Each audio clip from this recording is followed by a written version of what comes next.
Pasteur Zoé Mwambazambi, bonjour. Bonjour, mon frère Cédric. Comment vous allez? À la grâce du Seigneur, nous allons très bien et nous espérons de même pour vous.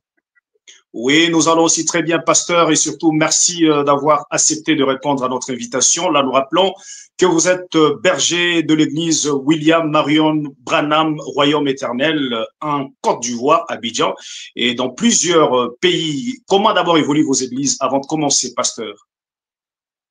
Nous évoluons très bien par la grâce du Seigneur et nous continuons à compter sur lui, sur le plan spirituel, physique, financier. Le Seigneur nous fait grâce et on le remercie pour cela. Merci, merci, merci beaucoup. Et nous croyons aussi que ce n'est pas la première fois de vous recevoir en direct du Forum Les Gens du Message. Vous êtes l'ami du Forum. Quelles sont vos impressions, encore une fois, pour le Forum Les Gens du Message? Oui, comme je le dis souvent, c'est un forum qui est important et qui a marqué avec la réussite par rapport à un début jusqu'à atteindre un niveau mondial dans le monde du message. Félicitations et que le Seigneur vous bénisse encore. Merci beaucoup. Et là, je souligne aussi ici que vous êtes quand même un ancien, c'est-à-dire dans nos débuts, on avait commencé avec vous. Je me rappelle un jour, on a voulu même laisser, vous m'avez dit non, vous n'êtes pas en train de servir un homme, vous êtes en train de servir Dieu et continuez, Dieu vous récompensera pour cela. Je me rappelle par vos conseils. Amen. Oui, c'est ça. Oui, oui, merci. C'est bien ça. Merci beaucoup. Merci. Merci, Ouais. pasteur. Et aussi, qu'entendez-vous aussi par notre devise, Branham ou rien, Wamba ou Bala? Quand vous dites quelque chose, ça doit être ce que frère Branham a dit, parce que c'est lui qui a le message. Exact. La devise est correcte et je la soutiens à 100%, comme vous venez de le dire, parce que tout ce que nous, on peut dire, ce n'est pas ça. Ça doit être, tout ce qu'on peut dire n'est pas vérité, ça devient vérité que quand c'est confirmé par ce que William Branham a dit. Voilà pourquoi il faut lire ce qui est appuyé avec la lecture. Merci beaucoup. C'est-à-dire, vous êtes aussi de cette école, quand vous dites quelque chose, ça doit être, vous ne dites rien d'autre que ce que frère Branham a dit. Ça doit être la pensée du prophète. Exactement. Toute révélation doit être confirmée par l'ainsi dit le Seigneur de William Branham. Ok, merci. Alors, nous allons le voir aujourd'hui, si vraiment vous êtes de cette école. Alors, pour ne pas vous prendre beaucoup de temps, nous vous avons invité aujourd'hui pour parler avec vous concernant un sujet très, très, très, très capital, à savoir, lorsque le pasteur fondateur d'une église locale tombe, que doivent faire le brebis, selon frère Branham? Mais bien avant tout, nous voulons d'abord savoir, qu'entendez-vous par un pasteur fondateur d'une église locale? Un pasteur fondateur d'une église veut dire celui qui a fait exister une église là où il n'y en avait pas. Celui-là est considéré comme fondateur ou pour ne pas dire créateur.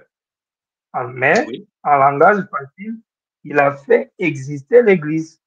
Il est parvenu par évangélisation, conférence, campagne, peu importe comment on peut appeler, à se retrouver avec une, deux, trois personnes jusqu'à ce que un corps local d'une église a pu voir naissance dans un lieu donné. Celui-là, on peut l'appeler justement pasteur, fondateur, ou encore, comme nous l'appelons dans le langage de la Bible, un apôtre ou un missionnaire, de suite. Oui. Ok, on peut dire aussi fondateur, quand on parle de fondateur d'une église, c'est-à-dire c'est son église.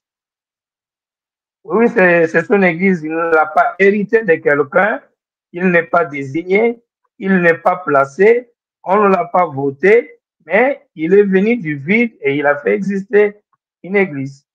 C'est-à-dire, il a construit l'église par ce moyen, tout ce qui se trouve dans l'église, c'est lui qui a acheté, c'est-à-dire c'est lui qui a construit l'église. En briefing, c'est ça.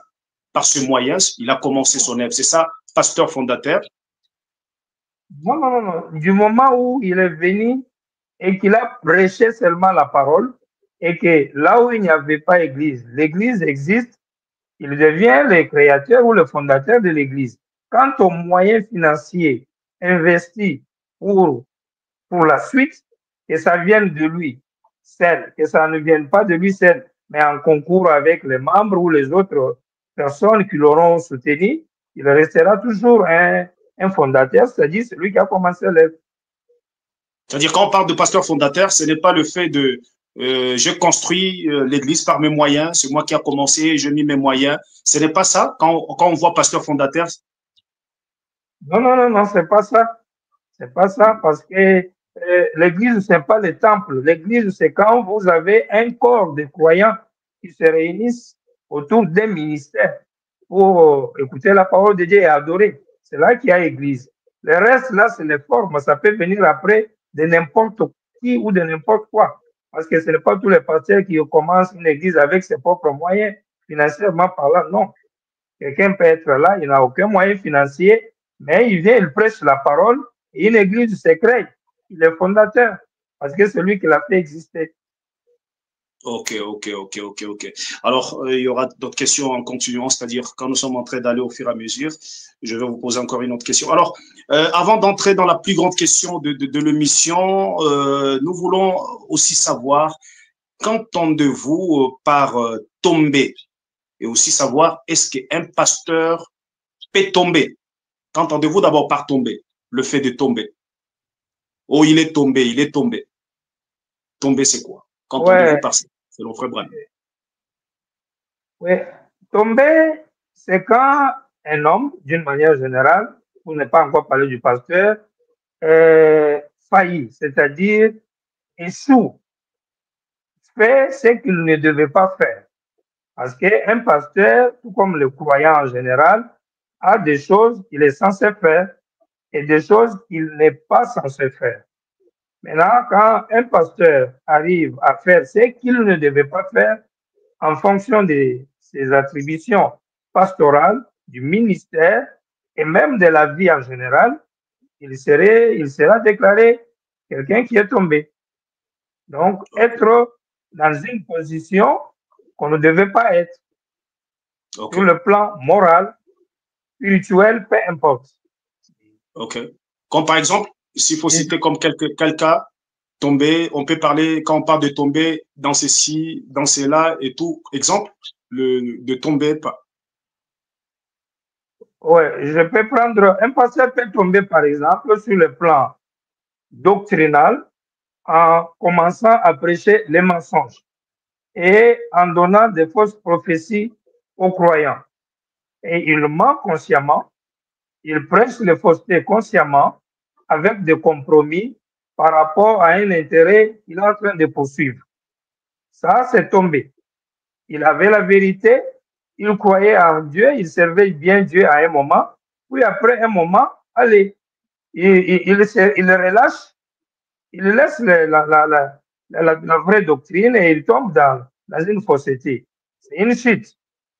Il y a aussi tombé dans le sens de la moralité, c'est-à-dire il commence, il peut même devenir un politicien. C'est-à-dire, il commence à gérer les gens, soit par la paix, les intimidations, et il réclame de ces gens des choses, des droits qu'il ne devait pas réclamer, en dominant sur eux. C'est ce qu'on appelle dans la parole, par exemple, le nicolaïsme. C'est une chute. Ils gèrent les gens, ils ne peuvent jamais se relever, ils ne peuvent rien dire, et il ne les gère pas avec la parole, mais avec sa propre volonté. C'est une chute. Et moralement aussi, l'argent, les femmes, la popularité, tout ça, ce sont des choses qui peuvent être considérées comme des chutes pour un pasteur. Et Ok. un pasteur peut tomber. Il peut C'est-à-dire, tomber. en répondant à cette question, c'est-à-dire, est-ce qu'un pasteur peut tomber? Oui, il peut tomber. Il peut tomber, ça dépend des degrés de chute. Mais Comment, d'une manière générale, en tant qu'un humain, il peut tomber. comment il peut tomber? Parce que quelque part, en lisant, le prophète dit quelque part, si vous n'êtes pas à mesure de vivre votre prédication, alors ne le prêchez pas. D'accord, je vais lire une écriture qui prouve Ok. qu'un pasteur peut tomber. Je prends la foi qui a été transmise au sein une fois pour toutes. Prêché à Indianapolis lundi le 10 juin 1957. Paragraphe 2. J'ai chez moi son livre. Quand je fais demi-tour, je pense que c'est cela son titre. Comment je suis revenu? Comment dans le sous-sol ici, il y avait la photo de sa mère déposée là par terre, alors qu'il avait pratiquement perdu ce tabernacle, et comment il fut encouragé à revenir. Il parle d'un certain prédicateur qui était revenu à la raison, quelque chose comme cela. J'ai beaucoup de respect pour un homme qui, une fois qu'il a commis une faute, a assez de courage de se relever et d'essayer encore. Nous allons tous commettre des fautes. Les meilleurs commettent des fautes. Les meilleurs commettent des fautes. Mais un soldat n'est pas celui qui reste étendu après qu'il a été terrassé, mais celui qui se relève. Nous chantions autrefois un petit cantique. Laissez-moi me relever et essayer encore. Et j'aime ça. En effet, j'ai commis beaucoup de fautes dans ma vie, comme nous tous. Mais je suis toujours reconnaissant à Dieu pour la grâce qu'il m'accorde de me relever pour essayer encore. Je pense que le cantique est intitulé « Pardonne-moi Seigneur, éprouve-moi une fois de plus ». Je pense que c'est ça. Je serai tien, qui est mien, que je tombe ou que je pêche, laisse-moi me relever, essayer encore. Ramène-moi, éprouve-moi une fois de plus. J'aime ça. Ça, c'est Frère Branham. Et vous voyez dans la Bible, on dit, le sacrificateur amenait devant Dieu la demande du pardon pour ses propres péchés et pour le péché de l'Assemblée. Donc, il n'est pas exempté parce qu'il est un homme. J'ajoute une autre écriture, vite fait, dans le sermon, amène les gens à croire. Prêché jeudi le 17 juillet 1952. Il dit, paragraphe 4. Maintenant, j'aimerais lire quelque chose concernant la prière ici dans les bons livres, dans Jacques, le chapitre 5, à partir du 14e verset. Que chacun suive attentivement maintenant. Quelqu'un parmi vous est-il malade? Il appelle les anciens de l'Église et que les anciens prient pour lui en loignant d'huile au nom du Seigneur. La prière de la foi sauvera les malades et le Seigneur le relèvera. Et s'il a commis des péchés, il lui sera pardonné. Confessez donc vos péchés les uns aux autres et priez les uns pour les autres, afin que vous soyez guéris. La prière fervente du juste est bien, entre parenthèses, un juste, ce n'est pas un homme qui ne commet point de péché. Voyez-vous, un juste, c'est un homme qui confesse ses péchés devant celui qui est juste. Vous voyez, un juste. Suivez attentivement pour confirmer cela le verset suivant. Élie était un homme de la même nature que nous. Voyez, il pria avec instance pour qu'il n'ait plus point et il ne tomba point de plus sur la terre pendant 3 ans et 6 mois. Un homme qui avait ses hauts et ses bas comme nous. Ce n'était pas un ange, un homme. Voyez? Puis il pria de nouveau et le ciel donna de la pluie. Et la terre produisit son fruit. Que le Seigneur bénisse sa parole. Eh bien, Élie n'était pas un ange. Il était un homme. Et il avait ses hauts et ses bas. Et ses problèmes comme nous. Et il avait ses passions. Ses passions. La Bible dit qu'il était un homme sujet aux passions. Sujet aux passions comme nous. Il était sujet aux erreurs, comme vous et moi. Il était aussi sujet à faire du mal, comme vous ou moi, Élie, le prophète Élie de l'Ancien Testament. Okay. Mais il pria avec instant pour qu'il ne tombe point de pluie et il ne plut pas pendant 3 ans et 6 mois. Pensez-y, Dieu a écouté la prière d'un mortel et je dis ceci avec tout le respect. Avec tout le respect possible, il n'existe aucune autre force sur terre, il n'y a rien sur terre, peu importe ce que c'est, quels que soient les dons il n'y a rien dans le monde qui peut se passer la prière. Donc, juste ces deux écritures, qui sont de deux témoins déjà, vous avez Élie qui est un prophète, un ministre, plus même parfois qu'un ministre. Mais le grand prophète dit il avait ses hauts et ses bas, il pouvait commettre erreur, il pouvait faire le mal. Il avait les passions de la chair. C'est exactement ça. Un homme de Dieu, il peut lui arriver de commettre une erreur. Voilà. C'est vraiment.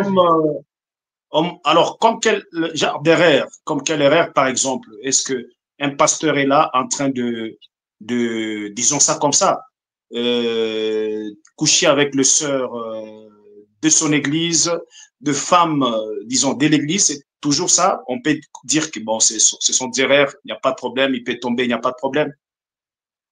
On peut appeler ça aussi erreur, un berger, on est tout autour d'abord de ça, quel genre d'erreur qu'il peut commettre. Et ça peut être tolérable et crier que c'est un ordre, il a commis l'erreur, avançons. Bon, parmi les erreurs, il y a une autre erreur que Frère Branham cite dans l'Hébreu chapitre 7, deuxième partie, en parlant d'un pasteur. Je saute pour gagner du temps, 283e paragraphe, mais je prends vers la dernière partie du paragraphe. Si vous voulez destituer le pasteur, vous allez me dire pourquoi. A-t-il fait quelque chose? Oui. Nous l'avons trouvé en état d'ivresse. En état d'ivresse. Ça, c'est un pasteur totalement ivre. En train de faire ceci ou en train de faire quelque chose qui n'est pas correct. Avez-vous 3 témoins de cela? Oui. Ces témoins doivent d'abord être éprouvés. Ne reçoit point d'accusation contre un ancien si ce n'est sur la déposition de 2 ou 3 témoins. Ça, déjà, il donne la formule de comment corriger un pasteur. Mais ici, il admet d'abord qu'un pasteur peut commettre l'erreur. Exemple, il boit, il se donne, il commence à boire. Les gens ne savent pas jusqu'à un jour, une brebis l'attrape dans l'état de l'ivresse. C'est-à-dire, tomber aussi, c'est normal. Il peut aussi commettre comme erreur, tomber avec le sœur dans l'église, ses brebis, en train de coucher avec le sœur dans l'église, c'est normal. Ce sont des erreurs. Il peut aussi en arriver là-bas en tant que pasteur. C'est une erreur, mais qui est immorale, très immorale, et qui est vraiment, qui n'est pas bonne. Mais il peut arriver aussi, lui en tant que pasteur, il peut aussi arriver là-bas, c'est normal en tant que pasteur, il peut aussi en arriver là-bas à cette erreur-là. Ce n'est pas normal, mais ce n'est pas impossible que cela arrive. Cela peut arriver si jamais il s'est retrouvé, parce qu'il y a plusieurs moyens de tomber, soit par un piège, soit par une faiblesse, soit par une ruse que le diable a dit jouer sur la personne.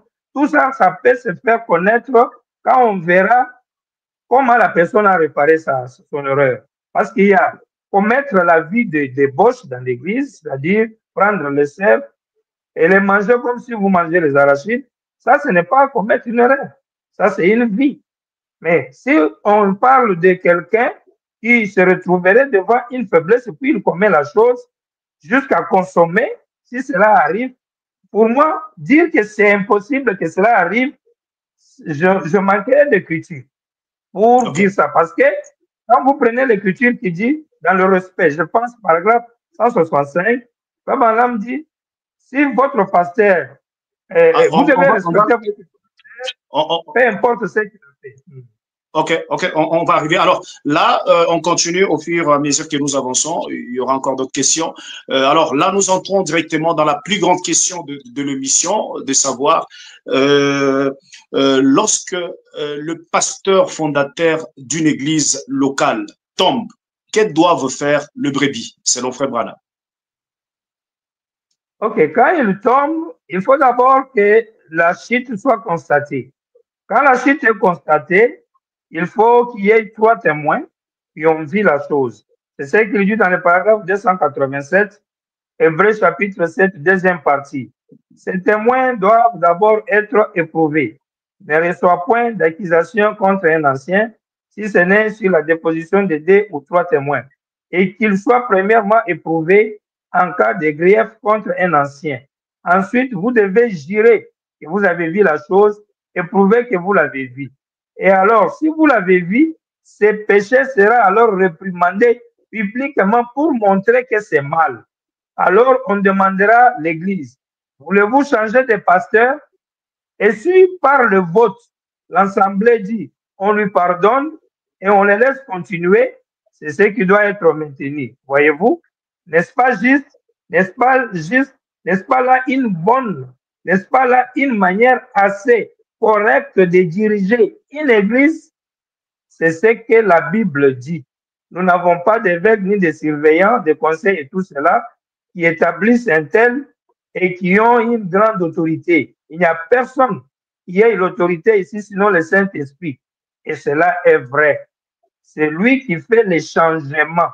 Et nous les considérons comme étant la majorité de voix, les choix que font les gens.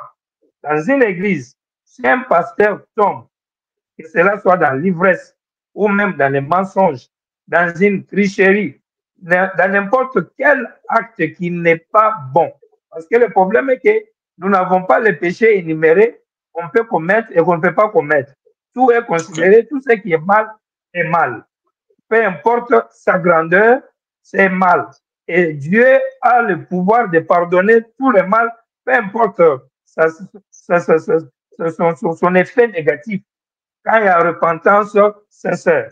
Maintenant, le problème est que dès que le pasteur a commis le mal, a fait le forfait, quand l'Église s'en rend compte au moyen d'un croyant qui est le témoin, deuxième, troisième, ils vont voir le pasteur pour lui parler. S'ils n'écoutent pas, ils vont parler à l'un des anciens de l'Église, qui serait un président de diacre, par exemple, et à partir de là, la chose doit être gérée dans l'Église. Si ni les diacres... Attendez, je ne vous coupe pas la parole, c'est-à-dire quand un croyant est saisi de l'affaire que le pasteur est tombé, c'est-à-dire ce croyant-là devrait aller voir d'abord le pasteur. Il doit aller le voir. Il part voir le pasteur pourquoi? Pour lui dire que je te vis en mal. Rabbanam dit, si vous me voyez en mal, venez me voir. Si j'ai dit quelque chose qui n'est pas juste, venez me voir. Je vais vous recevoir. On va en parler. Donc, la première des bonnes choses, si un croyant voit le mal dans son pasteur, il n'aille pas le critiquer. Il aille le voir. Pasteur, je te vis sortir dans un hôtel avec une femme. Dieu n'aime pas ça. Et il va essayer de lui faire voir ça. S'il le blâme, parce que le chef, le pasteur, le croyant comprend directement qu'il a affaire à quelqu'un qui ne reconnaît ni le mal et qui ne peut même pas se repentir.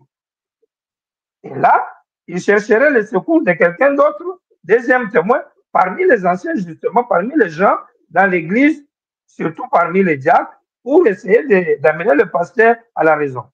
Alors, s'il n'écoute pas... C'est-à-dire, si je comprends bien, c'est même procédure qu'avec une brebis dans l'église, quand une brebis tombe, même procédure qu'on applique aussi au pasteur.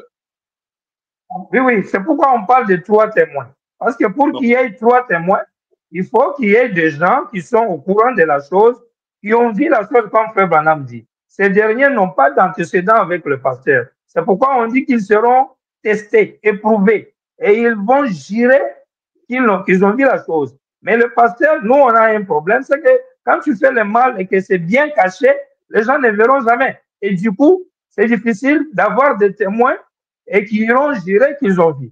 Et dans ces cas-là, Dieu s'arrange toujours qu'un jour, on va vous voir des yeux comme ça et tu ne peux pas te cacher. Et dès que ça arrive à ce niveau-là, où le péché est bien connu et bien vu, ça doit être traité dans l'Église à partir des anciens de l'Église. Si les anciens ne peuvent pas traiter, à ce moment-là, nous allons tomber dans une autre écriture ici, dans laquelle Rabbanam nous dit, vous devez chercher ailleurs, parce que vous devez avoir confiance dans votre pasteur. Si vous permettez, je peux lire cela. Oui, c'est-à-dire, c'est juste quand le pasteur tombe, directement, nous appliquons procédure que vous venez de citer ici. Le croyant qui voit le pasteur tomber, il doit aller voir le pasteur en question en privé. Si le pasteur n'écoute pas, ne veut pas arranger la chose, le croyant appelle quelqu'un d'autre pour aller voir le pasteur. Oui. Si le pasteur n'écoute pas, troisième personne, là, après, on amène cela à l'église. C'est un peu ce que je comprends en préfixe.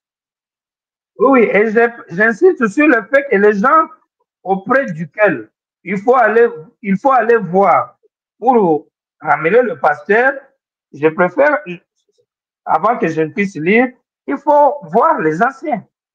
Parce que si tu vois n'importe quel frère, le pasteur aura du mal à peut-être même à vous recevoir. Il faut au moins quelqu'un dans l'église qui est un proche du pasteur, parce que les diacres sont les associés du pasteur. Les diacres s'occupent de beaucoup de problèmes dans l'église. Donc, il serait mieux que parmi ces gens-là, mais d'abord, parce que la personne n'a pas reconnu son erreur. Mais si je vais le voir, il dit, oui, j'ai mal fait, je me repens. Et peut-être il laisse. Je ne sais pas, je ne pense pas que c'est important que le frère puisse aller dire aux autres que j'avais vu le pasteur faire. Parce qu'il est allé le voir et il a arrangé la chose. Parce que quand quelqu'un pêche, c'est une loi de Dieu, il faut d'abord essayer de le ramener en tant que le croyant. Il est pasteur, mais lui aussi est croyant. Il doit vivre aussi la parole. Donc, il faudrait d'abord aller le voir. C'est comme quand le pasteur prêche une fausse doctrine, où il dit quelque chose que Papa n'a pas dit. Nous allons le voir. Pasteur, tu as lu ici, mais ce que tu as lu là n'est pas vrai. Tu as dit telle écriture, il n'y en a pas. Si on a la capacité d'aller voir le pasteur pour leur faire voir qu'une écriture n'a pas été bien lue, pourquoi ne pas aller le voir pour lui dire, pasteur, je t'ai vu sortir dans un hôtel, ou bien tu as déviergé telle sœur, ou bien nous avons réussi tel ou tel problème. Vous pouvez aller le faire au même titre que cela. Et quand vous le dites, s'il est réceptif, vous l'avez gagné. Il peut corriger la chose, se repentir à sa femme ou à la personne qui l'a offensé. Peut-être l'argent. Un pasteur peut prendre l'argent d'un croyant, il ne rembourse plus. Et le croyant pleure. Qu'est-ce qu'il doit faire? Il faut qu'il aille voir le pasteur. Ou alors prendre un des croyants, un peu ancien surtout, parce que c'est pourquoi j'évoque plus les diacres, quelqu'un qui a le courage. Parce que si tu prends ou tu dis à n'importe qui, il peut avoir peur du pasteur, il n'arrivera pas là-bas. Donc, il faut au moins l'un des frères, bien sûr, mais qui peut être capable de vous aider à voir le pasteur sur la plainte. Et en ce moment-là, s'il vous écoute, vous l'avez gagné. La chose peut s'arranger avant même que ça arrive à l'église. Parce que toutes les erreurs que les gens commettent ne sont pas directement jugées à l'église, devant le public. Quelqu'un peut commettre une erreur et la corriger instantanément. Pourquoi il faudrait qu'il passe devant l'église? Donc, ça peut directement s'arrêter là.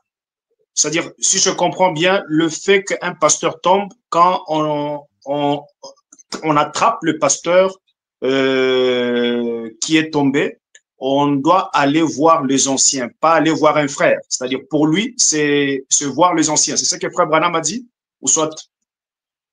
Il faut 3 témoins. Les 3 témoins, Frère Branham ne dit pas, et ces 3 témoins sont les anciens. Moi, je dis, imaginez-vous que tu dis à un frère, parce que d'abord, toi-même vas le voir. Ça, c'est au moins, c'est une écriture que je ne pourrais pas lire tout à l'heure comme on a un petit temps. C'est que, Frère Branham, je crois que beaucoup de frères du message le connaissent. Oui. Si vous me voyez en erreur, venez me voir. Ça, Frère Branham le dit. La Bible dit aussi que si votre frère vous avez quelque chose contre votre frère, allez le voir. Votre pasteur, c'est aussi votre frère en Christ. Quand vous avez quelque chose, un grief contre lui, allez le voir, dis-lui que vous l'avez vu en mal. C'est quand il ne vous a pas écouté que vous pouvez maintenant chercher un autre pour lui faire voir ce mal-là. Dans ce cas-là, c'est parce que la chose existe encore. Ça continue. Et tu es témoin oculaire que la chose-là continue. Donc, à ce moment-là, comme tu as déjà vu la chose, Frère Branham te rend responsable parce qu'il dit, quand vous voyez le mal dans l'église, vous ne devez pas fermer les yeux, vous devez arranger la chose. Donc, du moment où tu te rends compte que le pasteur fait un mal et c'est continu, il faut trouver, d'abord le voir, s'il n'écoute pas, trouver quelqu'un qui peut t'aider à aller le voir pour accomplir la procédure de la parole. Et quelqu'un là, vous appelez, vous dites que ça doit être un ancien. Non, peu importe qui il est, mais qu'il soit quelqu'un que le pasteur peut écouter. C'est ça juste le problème. Parce que tu ne pourras pas dire par exemple, à un nouveau converti ou à quelqu'un qui n'est pas assez de courage ou qui ne maîtrise pas assez de la parole. Donc, c'est là où il faut voir qui est-ce que vous pouvez dire afin d'aller voir le pasteur. Et comme les diacres sont nos premières personnes avec lesquelles les croyants échangent pour gérer les problèmes, c'est pourquoi trouver un diacre, ça ne serait pas mal, tout comme un non-diacre, ce n'est pas une loi. Que ça soit seulement un diacre. Mais quelqu'un qui a assez du courage. Pas quelqu'un qui a des griefs contre le pasteur. Mais il faut que ce soit quelqu'un qui pourrait, avec toi, vous devenez vraiment des témoins du mal que la personne est en train de faire. Et quand il a vu aussi le mal, c'est là où vous pouvez l'interpeller pour le ramener à l'ordre. Alors, quand on en arrive chez le diacre, disons les anciens, et quand est-ce que le problème doit arriver à l'église du pasteur? Bon, si du moment où vous allez les voir, vous avez déjà 2-3 témoins et que la chose continue, c'est à ce moment-là qu'on voit l'église. C'est pourquoi Frère Branham dit, avez-vous 3 témoins de cela? Avez-vous un grief contre le pasteur? Frère Branham dit, oui. Nous l'avons trouvé en état d'ivresse. Qu'a-t-il fait? Il était ivre. Il faut qu'il y ait 3 personnes qui ont vu cela. C'est ça le problème. 3 personnes doivent avoir vu cela. C'est pourquoi je disais ici, on ne le détermine pas, c'est diacre ou non diacre. Non. Mais il y a 3 personnes qui ont vu. Voir ici, il peut arriver qu'ils ont vu séparément, ou alors l'un a vu et il a dit, il est allé voir le pasteur. Le pasteur n'a pas écouté. Il prend un deuxième, ils vont trouver le pasteur dans la même chose. On peut trouver des témoins dans ce sens-là aussi. Maintenant, vous dites que 3 témoins qui ont vu. C'est-à-dire, maintenant, s'il n'y a qu'un frère qui aurait trouvé le pasteur dans le forfait là, tombé, et que le pasteur refuse ça, et qu'il n'y a pas d'autres témoins qui ont vu ça, il n'y a qu'un frère. Alors, on doit rejeter cela. Mais le frère vous dit que moi, j'ai vu le pasteur. À ce moment-là, on ne peut rien faire. Parce que dans toute la Bible, oui, on ne peut rien faire. Dans toute la Bible, une affaire doit être réglée sur le témoignage de 2 ou de 3 témoins. Une seule personne, on ne peut pas... Alors, si le frère a de preuves, disons même de photos, des choses comme ça et tout, on ne peut pas prendre des décisions sur base de ça, de preuves que le frère nous a amenées. Il n'est que lui seul. C'est là où je disais que dans ce cas-là, il aille voir l'un des frères dans l'église, qu'il prendrait comme un témoin pour lui montrer le preuve. Et le dire qu'ils aillent voir le pasteur avec le preuve, ou même 3 personnes en même temps. Et ils prendront le preuve pour les amener au pasteur. Parce qu'ils ont le preuve. Ce sont ces preuves qui constitueraient le témoignage oculaire dont on a besoin ici. Vous voyez? Parce que s'il a déjà des preuves et que les autres n'ont jamais vu, alors s'il a parlé à l'homme en question et il n'a pas écouté, il peut intéresser des autres, leur faire voir le preuve et qu'ils aillent voir le pasteur avec ces preuves. S'il n'écoute pas, là, l'affaire revient à l'église pour interpeller le pasteur ou que les péchés soient réprimandés publiquement. S'il n'écoute pas... Alors, quand on arrive à l'église, on va faire quoi? On fait le vote. On lui demande son péché. S'il reconnaît le mal, il demande pardon. Le Branham dit, et alors, si vous l'avez vu, ce péché sera alors réprimandé publiquement pour montrer que c'est mal. Alors, on demandera, Église, voulez-vous changer de pasteur? On va demander à l'Église. Le pasteur est coupable d'avoir fait ça. Voici le preuve. Voici le témoin. Ils ont juré devant l'autel de l'avoir vu. Maintenant, vous dites quoi, l'Église? Est-ce qu'on change de pasteur?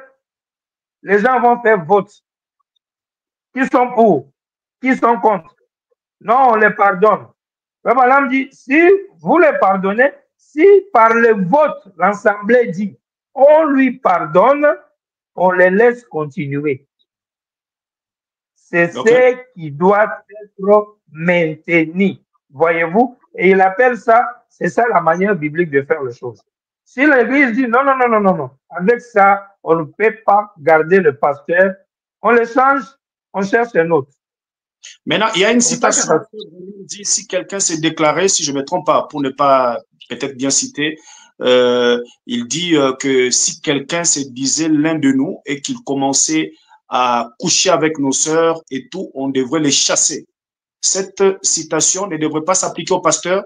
Dès qu'on a eu déjà l'information, nous chassons le pasteur. Ça même passer au vote.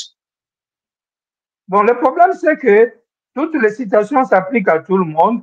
Dans le cas du pasteur, Frère Branham dit, on ne reçoit pas, c'est la Bible même qui a dit ça, on ne reçoit pas une accusation contre un ancien si ce n'est d'abord, vous connaissez la citation dont je parle. Vous connaissez et vous avez compris bien ma question. Je la connais, je la connais. On ne reçoit pas une accusation contre un ancien si ce n'est sur la déposition de 2 ou de 3 témoins. Donc, ça veut dire quoi? Le pasteur, par exemple, dans le cas où Frère Branham dit, s'il y a une raison pour laquelle quelqu'un devait être excommunié de l'Église, ça serait à cause d'une vie immorale. Quelqu'un qui viendrait coucher nos femmes, insulter nos filles ou vice-versa. Donc, si un pasteur couche les sœurs, insulte les femmes ou fait quoi que ce soit dans ces actes qui sont carrément immoraux, la seule chose ici à faire, c'est quoi? C'est que du moment où il y a seulement 2 témoins ou 3, l'affaire est amenée devant l'Église pour l'excommunication. Même les croyants, on excommunie. S'ils demandent pardon en reconnaissant le fait, ce n'est pas toujours tous les coupables qu'on chassait dans l'Église ou qu'on livrait dans les mains du diable. Il y avait des gens qui demandaient pardon et quand l'Église acceptait leur pardon, on ne les chassait pas. Mais si l'Église trouve qu'il n'est pas sincère, on les chassait. Donc, si le pasteur arrive à reconnaître son mal devant l'Église et il demande pardon et que l'Église prie pour lui et que le vote dit on peut le laisser continuer, à ce moment-là, Frère Branham dit vous le laissez continuer. En cas où l'Église trouve que ce mal, c'est sa vie, il ne change pas. Là, je suis par exemple dans le sermon, le départ secret et soudain de l'Église, prêché dimanche le 12 octobre 58, paragraphe 103. Si votre pasteur faillissait et qu'il ne faisait que faillir continuellement, vous devriez chercher un autre pasteur. Vous devriez le faire rapidement. C'est-à-dire, avec cette citation que vous venez de lire ici, c'est-à-dire on dit si votre pasteur ne fait que tomber, vous devez, Frère Branham vous conseille de les changer rapidement. Maintenant, ici, il ne fait que tomber. Si il ne fait que tomber, il revient toujours à demander pardon. Il ne fait que demander pardon. Maintenant, on va faire comment? C'est ça les chasser là. Parce que dès que continuellement, c'est-à-dire, l'Église se rend compte, mais le révérend, hier, tu étais dans cette affaire. Vous avez demandé pardon. Demain, on t'attrape encore. À un moment donné, on peut vous grouper déjà 4 ou 5 sœurs. Tu as fini avec. Peut-être 3 ou 4 femmes déjà. Ça, c'est un démon. Ça, vous chassez. Si vous ne pouvez pas le chasser, quittez l'église là. Là, il n'y a plus rien à dire. Parce qu'il y a des choses que les gens font qui n'ont même plus besoin de 2 ou 3 témoins. Parce que les témoins sont déjà peut-être 100. Là, est-ce qu'il y a encore à faire? Il n'y a plus de procédure. C'est-à-dire là, même si le pasteur demandait pardon, quand ça devient sa vie, aujourd'hui on t'attrape, demain on t'attrape, tu demandes pardon. Le lendemain on t'attrape, tu demandes encore pardon. Ça devient une vie. Là, on doit te chasser. On doit te mettre de côté. Oui, là, un démon, sa place n'est pas la chair. Oui, il doit être carrément, s'il n'est pas en prison, il est à la maison. Là, ce n'est pas pasteur. Parce qu'un pasteur doit être délivré, au moins à la moyenne. Tu ne peux pas être si faible au point où tu tombes. Parce que, vous voyez, si Frère Branham dit continuellement. C'est-à-dire, quand l'erreur qui est humaine devient continuelle, même les latinos disent, ça devient diabolique. Donc, maintenant, dans ce cas, parce que avant même de le mettre de côté, on devrait toujours passer au vote. Justement parce que c'est une organisation de l'Église, vous n'allez jamais juger quelqu'un dehors. Vous devez les juger à l'Église. Et dès que vous devez juger à l'Église, il faudra justement un vote. nous avons la citation qui dit, s'il ne fait que tomber continuellement, vous devez le mettre de côté. Maintenant, si on passe au vote et que la majorité pardonne encore le pasteur, malgré chaque fois, il ne fait que demander pardon, majorité de l'Église ne fait que le pardonner. Alors, comment faire face à ça? Bon, dans ce cas-là, si moi je suis dans une église où on ne fait que tomber, l'église pardonne, il ne fait que tomber, je dois sortir de l'église là. C'est pourquoi j'avais lu j'ai une autre écriture ici dans Poitiers, c'est là, où Frère Branham dit, vous devez avoir confiance dans le pasteur. Quand vous ne l'avez plus, il faut quitter. Paragraphe 71, prêché le 16 juillet 1950, dimanche. Il dit, c'est pourquoi, amis, j'ai dépassé le temps. Et maintenant, si vous envoyez appeler votre pasteur et qu'il ne venait pas prier pour vous, alors que vous êtes malade, eh bien, vous diriez, c'est vieux hypocrite, je vais aller adhérer à l'église des voisins ou de quelqu'un d'autre. C'est pourquoi votre pasteur ne peut rien faire pour vous.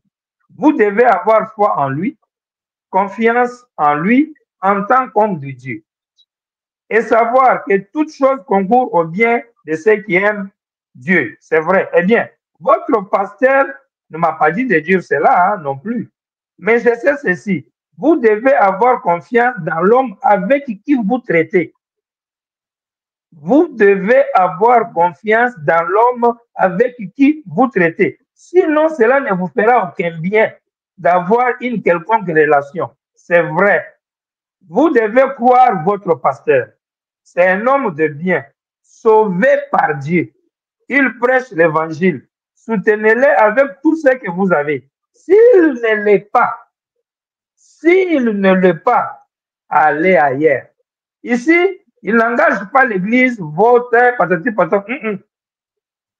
En tant qu'individu, l'homme que tu dois suivre comme pasteur, avec qui vous êtes en relation, comme on dit, ça doit être à 100%, même pas 99%. Et il ajoute, vous devez avoir confiance en lui. Parce que deux personnes ne peuvent pas marcher ensemble sans être en accord. En cas où vous n'avez plus confiance dans votre pasteur, il dit, allez ailleurs. Où on fait cela, c'est-à-dire où vous trouverez un bon pasteur sauvé par Dieu, qui est un homme de bien et qui prêche l'évangile. Et il ajoute, c'est vrai.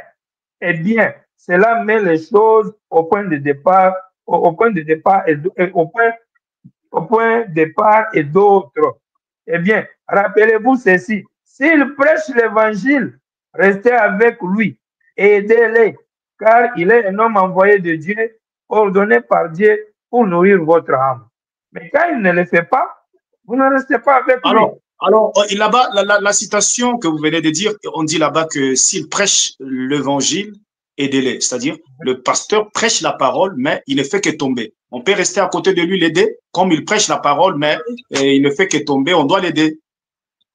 Non, c'est pas ce qui est dit. Il dit, mais si vous devez avoir confiance dans l'homme avec qui vous traitez, il dit, sinon cela ne vous fera aucun bien d'avoir une quelconque relation. C'est vrai.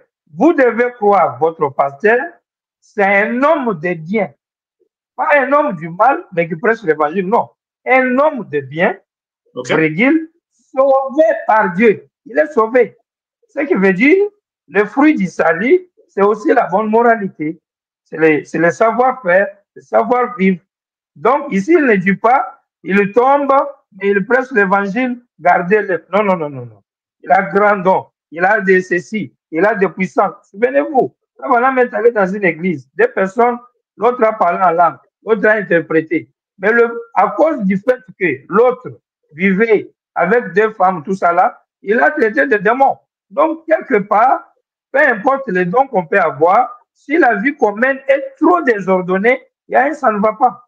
C'est-à-dire, on ne croit pas. Frère Branham dit, ce n'est pas les fumées et tout ça là, mais vous le faites parce que vous ne croyez pas.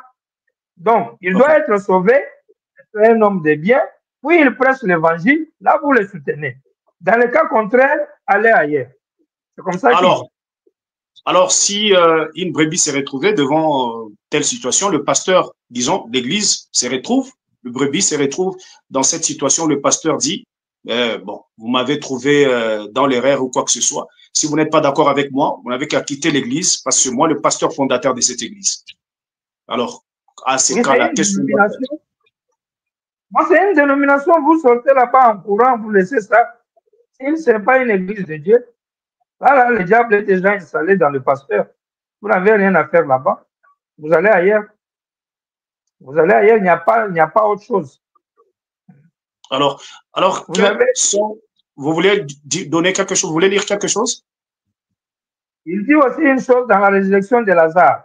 Dimanche le Oui. 29 juillet 50 après-midi, paragraphe 82, je prends le milieu du paragraphe. Ne savez-vous pas que toute chose concourt au bien de ceux qui aiment Dieu? C'est la raison pour laquelle il ne peut pas vous aider. Il est un homme de Dieu, mais il ne peut vous aider que si vous croyez en lui. Croyez votre pasteur s'il est un homme bien. Okay. Croyez votre pasteur s'il est un homme bien.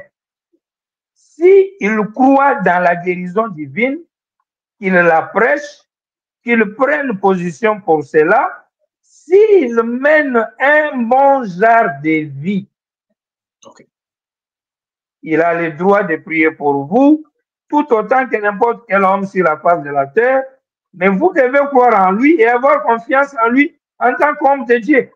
Il y a un genre de bonne vie que le pasteur doit avoir.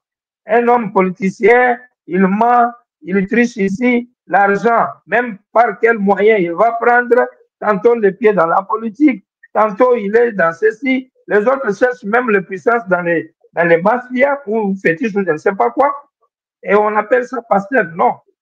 Détruire toute une église avec femme, comme on le dit là, on prend ici, on prend là-bas.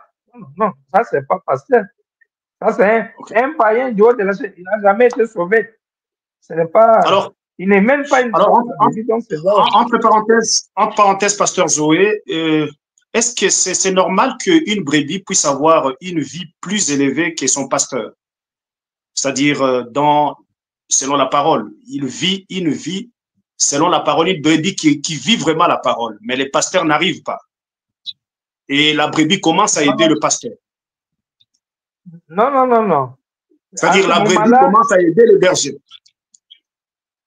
Oui, c'est ça qu'en ce moment-là, il y a quelque chose qui ne va pas. Parce que là, la brebis est dans une bonne position d'être pasteur plutôt que son pasteur lui-même. Parce que selon Frère Branham, brebis ne peut pas dépasser dans la vie son pasteur. Le pasteur est presque le premier homme saint de l'assemblée. Frère Branham dit, il est l'ange du Seigneur envoyé pour l'église là. Comment alors la brebis pourrait même le dépasser dans la vie, alors que c'est lui-même qui est le premier exemple de la brebis? Ça ne peut pas être ainsi. OK.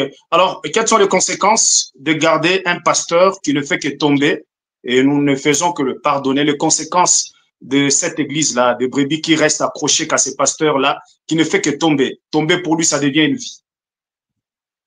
C'est la dénomination. L'église sera dans la dénomination et Dieu se retirera d'eux. Dieu ne sera pas avec eux. Ils vont aller simplement à la perdition. Parce que c'est la même chose qu'on voit. C'est pourquoi dans la Bible, on dit quand les gens reçoivent l'esprit d'égarement, Paul ajoute, c'est pourquoi ils se livrent à une vie impie. La vie impie, c'est aussi un signe d'égarement. Il est vrai qu'il y a des gens qui n'ont pas Dieu, qui peuvent vivre apparemment bien, moralement bien, mais n'empêche que le diable limite ça justement. Mais un croyant vrai qui a de bonnes expériences avec Dieu, il a à plus de pourcents une bonne vie avec Dieu. Il transmet cette vie dans son entourage, dans son vécu quotidien. Même si il peut avoir des faiblesses, même madame dit, j'aime Ben, il est comme moi. Parce que quand Ben tombe, il corrige ses fautes. Ben Brillant du Branham Tabernacle. Il dit, je l'aime parce qu'il reconnaît ses fautes. Et ainsi de suite. Donc, voilà un peu. Donc, ça dit que le pasteur qui ne se repent pas, ou encore qui ne fait que du mal et du mal, là, les brebis doivent sortir. Dieu n'est pas là-bas. Il n'est plus là-bas. Ok, là, nous sommes en train déjà de terminer. Une brebis qui se retrouve, je reprends encore cette question, parce que c'est très nécessaire, pour être très clair. Une brebis qui se retrouve, il vit une vie plus élevée que son pasteur, c'est-à-dire par rapport à la parole. La brebis doit faire quoi? Elle doit sortir de l'église là. Elle doit sortir de l'église là. Et elle doit, et Le, la brebis doit faire quoi? Aller dire au pasteur que non, je quitte l'église parce que je vis je vis une vie plus élevée que toi dans la parole. parce que quand la brebis vit une vie plus élevée que le pasteur, ça veut dire la brebis a des continences, il ne ment pas, ou bien sur le point des femmes, il ne dérange pas les filles ou les femmes des gens, mais le pasteur, lui, est dans tout ça. Et la brebis connaît. Donc la brebis devient comme celui qui doit prier chaque fois pour le pasteur et l'aider avec le conseil pour qu'il puisse bien vivre. Bon, là, ça va aller où comme cela? C'est pas possible. Parce que ça va enlever la confiance. Alors que nous venons de lire, Frère Branham dit, vous ne pouvez pas avoir votre pasteur sans confiance. Vous devez lui faire confiance. Vous devez avoir foi qu'il est Dieu est avec lui, etc., etc. Donc, si la vie du croyant, il y a même une écriture, si vous en arrivez à avoir plus que votre pasteur, sortez. Sortez de l'église là. Le croyant ne peut pas dépasser le pasteur en connaissance, pas non plus dans la sainteté. Pas non plus dans la sainteté. N'empêche que le croyant peut avoir certaines aptitudes dans un domaine, peut-être mieux que le pasteur. Sur un tempérament, peut-être mieux que le pasteur. Parce que les dons humains, sur les influences des zodiaques, sont différents. Mais nous parlons ici d'une vie sauvée. D'une manière générale, le pasteur doit être l'exemple et non la brebis. OK. Merci, pasteur Zoé. Alors, pour aujourd'hui, nous terminons par ici. Quel est votre mot de la fin? OK. Le mot de la fin, c'est juste de rappeler à nos frères, le croyant, ils doivent suivre toujours la parole. Si vous laissez la parole par rapport et vous suivez l'amitié, vous allez vous perdre. Parce qu'avec Dieu, dès que vous mélangez sa parole avec autre chose, il est obligé de vous laisser. Il ne fait pas de favoritisme. Aux amis pasteurs et à tous ceux qui sont dans le corps du ministère, nous devons tout faire pour que le minimum possible puisse être vécu. Et tout faire pour que nos vies soient toujours corrigées, comme Paul disait, je meurs chaque jour et je ressuscite chaque jour. Le pardon, savoir corriger, savoir reconnaître ses fautes, tout ça, c'est une bonne chose. Et ne pas dire, moi, je suis donc, on ne peut pas, je suis. Non, non. Il faut l'humilité, il faut le pardon, il faut les réparations. Quand on ne le fait pas, on sera habité par les démons et on va conduire les gens dans l'erreur. Et toute l'Église prendra la mauvaise vie parce que c'est que le pasteur est fini par influencer les croyants et ça devient comme un jungle, on se dévore. Les chorales, les filles, les grossesses, les sœurs commencent à aller chaque fois dans les hôpitaux pour enlever des grossesses, dans une église. Les pasteurs et les frères se croisent dans les femmes qu'ils sont en train de courir avec. Ça, ce n'est plus l'église de Dieu. Ça devient un autre problème. Et ça, on doit éviter. OK. Voilà Merci. mon dernier mot de la fin. Merci beaucoup. Pasteur Zoé Mwambazambi, c'était un plaisir de parler avec vous en direct du Forum JM. Et à tous les frères et sœurs, vous étiez nombreux en train de nous suivre. Restez toujours branchés dans votre Forum Les Jeunes du Message pour être toujours à la page sur tout ce qui se passe et s'est dit dans le monde du message. Encore une fois, shalom, bye bye.